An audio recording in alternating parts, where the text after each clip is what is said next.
Hello students, आप सभी का एक बार फिर से बहुत बहुत स्वागत है हमारे इस नए वीडियो में। स्टूडेंट्स, इस वीडियो में हम आपके लिए लेकर आए हैं फिजिक्स का एक बहुत ही इम्पोर्टेंट टॉपिक जो है वर्क, एनर्जी एंड पावर, जिसे हिंदी में हम कार्य, ऊर्जा और शक्ति कहते हैं।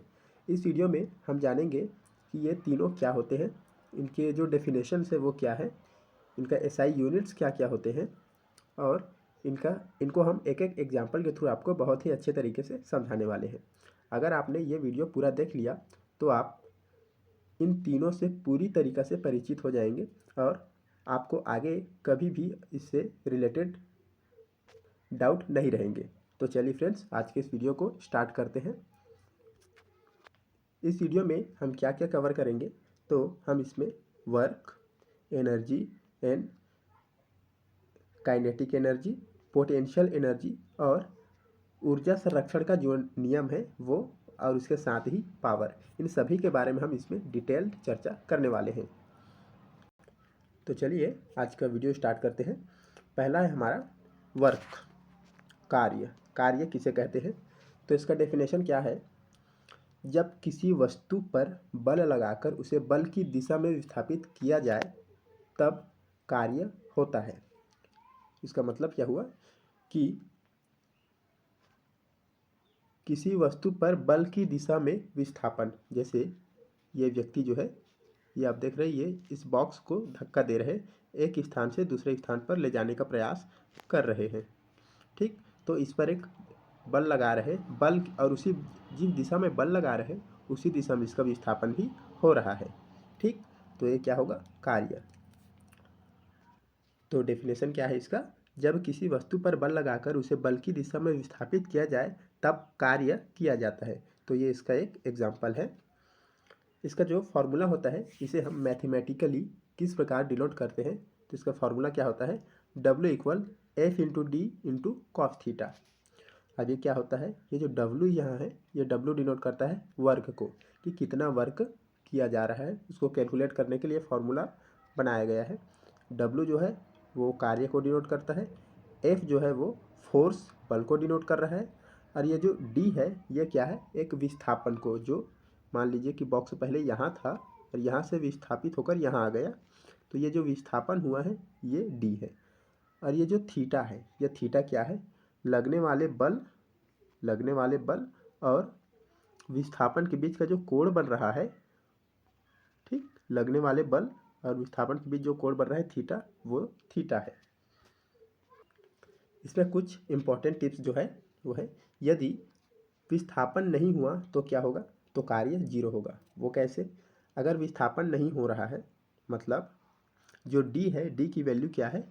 D की वैल्यू है जीरो। ठीक, अगर D जीरो है तो इस फॉर्मूला में क्या होगा? हम लिखेंगे W equal F into zero into cos theta. ठीक, तो ये अगर जीरो का मल्टीप्लाई करेंगे तो हो जाएगा पूरा जीरो, तो W इक्वल क्या हो गया? जीरो। ठीक, तो वर्क हमारा क्या होगा? जीरो। तो बस यही बात यही कही गई है, कहा गया है यदि विस्थापन नहीं हुआ, D जीरो है, तो कार्य जीरो होगा। नेक्स्ट है कि कार्य हमेशा धनात्मक, ऋणात्मक या शून्य हो सकता है। ठीक, यह पॉजिटिव भी हो सकता है, निगेटिव भी हो सकता है और जीरो भी हो सकता है, जैसा हमने देखा ये। इसका एक एग्जाम्पल हमने अभी आपको बताया कि इस वस्तु को धकेलना, जैसे ये व्यक्ति इसको धकेल रहा है, या बस्ता उठाकर ऊपर ले जाना, एक स्थान से दूसरे स्थान तक उसका विस्थापन किया जाना, तो ये हुआ हमारा वर्क। नेक्स्ट हम जानेंगे एनर्जी क्या है। एनर्जी मतलब जिसे हम हिंदी में ऊर्जा कहते हैं। ऊर्जा क्या होती है? तो फ्रेंड्स, हमें किसी भी कार्य को करने के लिए, चाहे इंसान हो, चाहे कोई वस्तु हो, चाहे कोई अन्य जीव हो, तो किसी भी कार्य को करने के लिए जिस चीज़ की हमें ज़रूरत होती है, जिसकी वजह से हम वो कार्य कर पाते हैं, उसे हम ऊर्जा कहते हैं। परिभाषा क्या है इसका? डेफिनेशन है, ऊर्जा किसी वस्तु की वह क्षमता है जिससे वह कार्य कर सकती है। ठीक, ऊर्जा किसी वस्तु की वह क्षमता है जिससे वह कार्य कर सकती है। जैसे कोई व्यक्ति, मान लीजिए कि इसे दौड़ना है, तो इसे एनर्जी की ज़रूरत होगी। तो एनर्जी से कहाँ से मिलती है? तो ये जो खाना खाते हैं, हम जो खाना खाते हैं उससे हमें एनर्जी मिलती है। इसी प्रकार ये जो व्यक्ति है जो इस बॉक्स को ढकेलने का प्रयास कर रहे हैं, इन्हें एनर्जी कहाँ से मिलेगी? तो ये जब खाना खाएंगे तो उससे इसको एनर्जी मिलेगी। उसी तरह ये जो रॉकेट है, इस रॉकेट को ऊपर उड़ने के लिए, ऊपर जाने के लिए भी एक एनर्जी की ज़रूरत होगी। तो एनर्जी इसे कहाँ से मिलती है? फ्यूल से। इसका जो फ्यूल होता है वो जब जलता है तब इसे एनर्जी मिलती है। ठीक, तो ये हो गया एनर्जी। किसी कार्य को करने के लिए जिस चीज़ की हमें ज़रूरत पड़ती है वो है ऊर्जा। इसका जो एसआई यूनिट होता है, एसआई मात्रक होता है, वो होता है जूल। अब ये जूल क्या होता है? एसआई मात्रक हम कह तो दिया हमने कि यूनिट है, तो यूनिट होता क्या है आखिर? तो आपने ध्यान दिया होगा कि जब आप कोई सामान खरीदने जाते हैं, मान लीजिए कि आप बाज़ार जाते हैं और वहाँ से आपको आटा लेकर आना है। तो आटा मान लीजिए कि 5 kg का है, 5 किलोग्राम। ठीक, तो ये 5 क्या लिखा है, ये 5 जो लिखा है, ये तो आप हम बचपन से देख रहे हैं कि 1 2 3 4 एक नंबर है। ये हम तो इसे जानते हैं। इसके जगह अगर 6 7 8 कुछ भी लिखिए नंबर है। लेकिन ये जो नया टर्म आ गया केजी, ये क्या चीज़ है? तो इसका फुल फॉर्म क्या होता है? किलोग्राम। तो यही क्या है, किसी वस्तु के द्रव्यमान को डिनोट करने के लिए इस केजी का यूज किया जाता है। आटा जो है वो उसका द्रव्यमान ही तो मापा जाता है। ठीक, तो उसके लिए केजी का यूज किया जाता है। तो ये केजी जो है, किलोग्राम क्या हुआ, इसका यूनिट हुआ। इसी तरह जब हम कोई लिक्विड चीज़ लेने जाते हैं, जैसे मान लीजिए कि मिल्क, तो मिल्क को कैसे डिनोट किया जाता है? इसको लिखा जाता है जैसे लीटर में। लीटर कहते हैं ना भाई, लीटर। तो मान लीजिए 5 लीटर, तो फिर से ये 5 तो हमें पता है, ये लीटर क्या है? तो जो द्रव है, लिक्विड है, लिक्विड को मापने के लिए जिस यूनिट का यूज किया जाता है वो है लीटर। उसी तरह ऊर्जा को मापने के लिए एक यूनिट का यूज किया जाता है, वो है जूल। एग्जाम्पल के लिए मान लेते हैं हम 500 जूल। तो इसको न्यूमेरिकली डिनोट करने के लिए हमें इसका यूज करना पड़ता है, तो वो है जूल। तो 500 जूल मान लीजिए एग्जाम्पल के लिए। तो 500 हमें पता नंबर है, और जूल क्या है? जूल की जब बात हो रही है तो हम ये समझेंगे कि एनर्जी की मात्रा यहाँ डिनोट की जा रही है। तो ये होता है एनर्जी। इनके और एग्जाम्पल है, आप देख सकते हैं। पेट्रोल के जलने से हमें ऊर्जा मिलती है, जो हमारे वाहनों को मिलती है, जैसे बाइक हुआ, और पेट्रोल से चलने वाले कार हुए, और अन्य जो वाहन होते हैं वे। इसी तरह इंसान को ऊर्जा कहाँ से मिलती है? तो भोजन से हमें ऊर्जा मिलती है। अब हम बात करेंगे काइनेटिक एनर्जी के बारे में। काइनेटिक एनर्जी क्या होता है? गतिज ऊर्जा हम किसे कहते हैं? तो इसका जो डेफिनेशन है कि जो ऊर्जा किसी वस्तु में उसकी गति के कारण होती है उसे हम गतिज ऊर्जा कहते हैं। अगर किसी वस्तु में उसकी गति के कारण जो ऊर्जा उसमें निहित है तो उसे हम गतिज ऊर्जा कहते हैं। इसका जो मैथमेटिकल फार्मूला होता है, ये क्या होता है? K E equal to 1/2 m v square.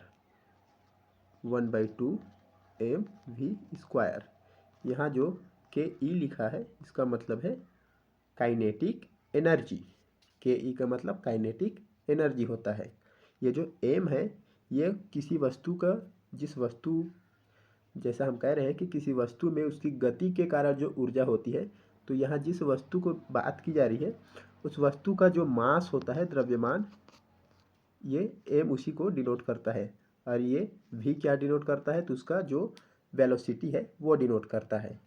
ठीक, तो अगर किसी वस्तु में उसकी गति के कारण कोई ऊर्जा उसमें उत्पन्न होती है तो उसे हम गतिज ऊर्जा कहते हैं। एग्जाम्पल के लिए हम देखते हैं कि चलती हुई कार, जब कार चल रही होती है रोड पे, तब यदि मान लीजिए कि इसके सामने कोई वस्तु रख दी जाए, ऐसे कार चल रही है इस दिशा में और कोई वस्तु यहाँ रख दी जाए, तो जैसे ही ये कार से टकराएगी ये वस्तु यहाँ से दूर हट जाएगी। ठीक, तो ये दूर क्यों हटी? तो ये चलती हुई जो कार आ रही थी, चलती हुई जो कार आ रही थी, इसमें क्या था?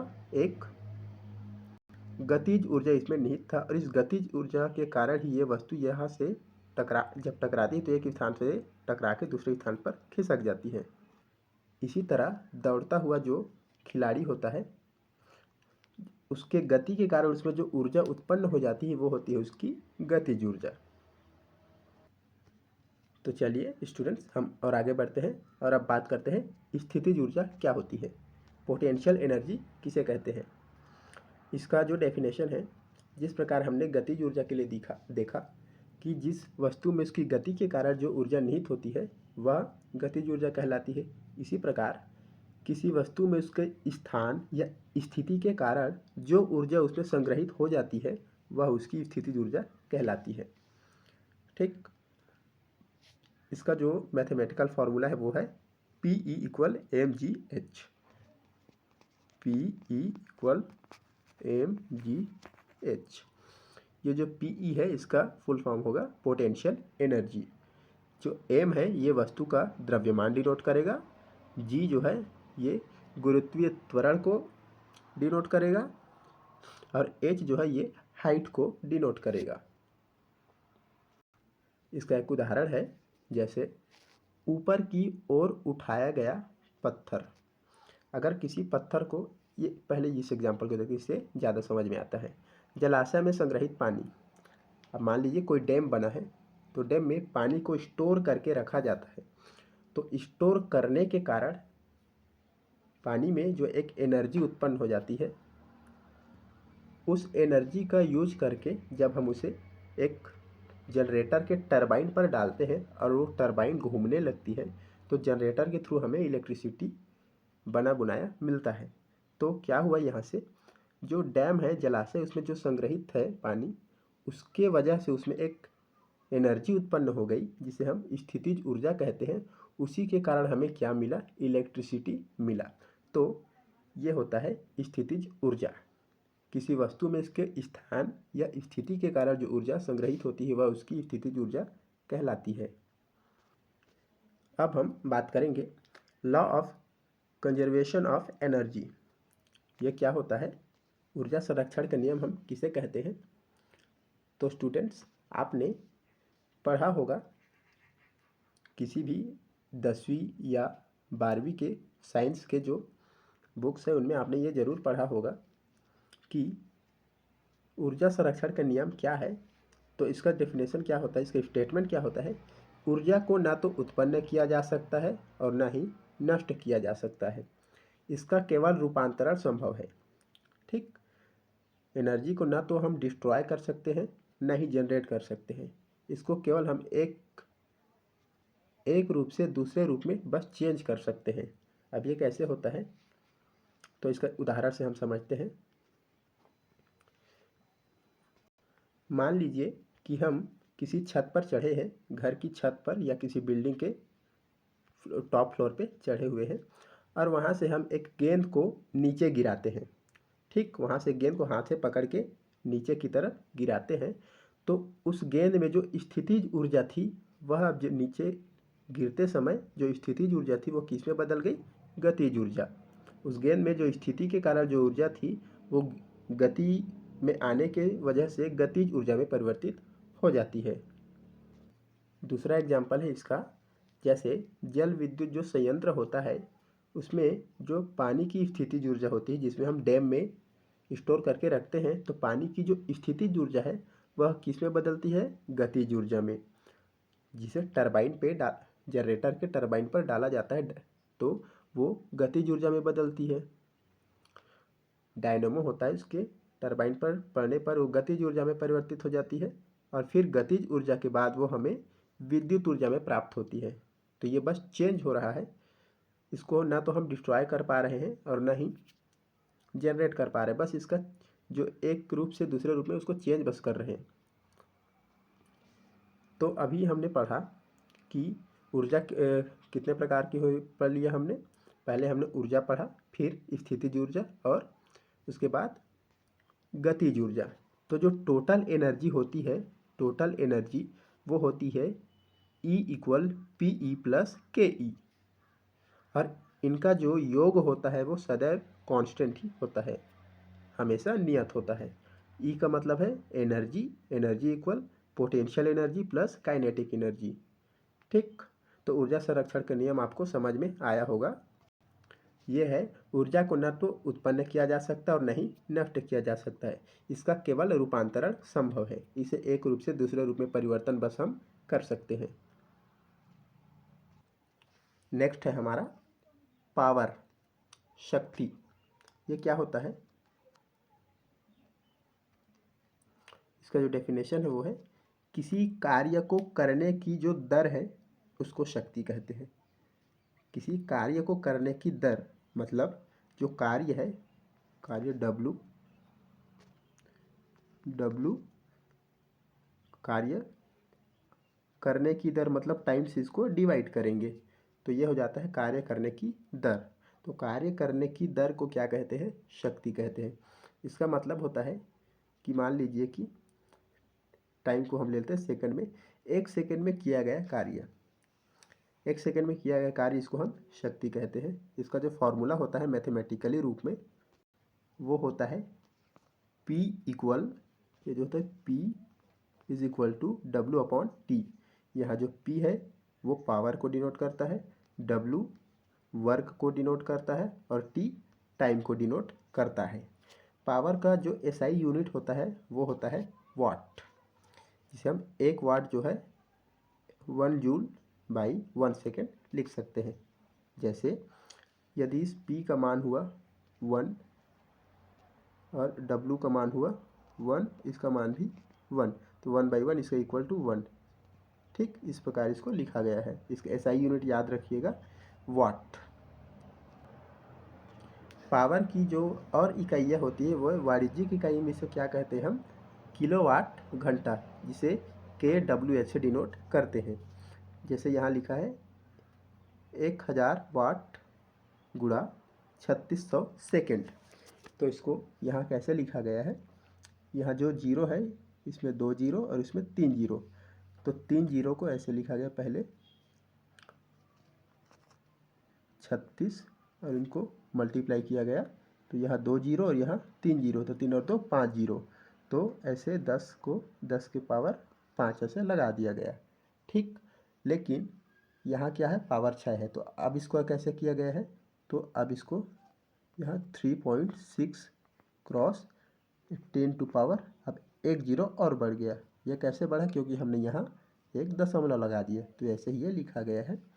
तो 1 किलोवाट घंटा जो है कितने के बराबर होता है? तो इतने के बराबर होता है। इसका एक और जो पॉपुलर यूनिट होता है वो होता है हॉर्स पावर, HP। ये आपने सुना होगा। तो 1 HP का जो वैल्यू है, 1 HP का जो वैल्यू वो कितना होता है? 746 वाट। 746 वाट इक्वल टू 1 HP। तो ये भी इसका एक यूनिट है। तो डियर स्टूडेंट्स, इस तरह हमने इस वीडियो में जाना कि कार्य, ऊर्जा और शक्ति क्या है, स्थितिज ऊर्जा और गतिज ऊर्जा क्या है, इनके उदाहरण क्या क्या है, उनके डेफिनेशन क्या है, इन सब के बारे में हमने इस वीडियो में जाना। तो फ्रेंड्स, अगर ये वीडियो आपके लिए यूजफुल है, आपको ये वीडियो अच्छा लगा हो, तो वीडियो को लाइक करें और वीडियो को शेयर करें और हमारे चैनल को सब्सक्राइब करें।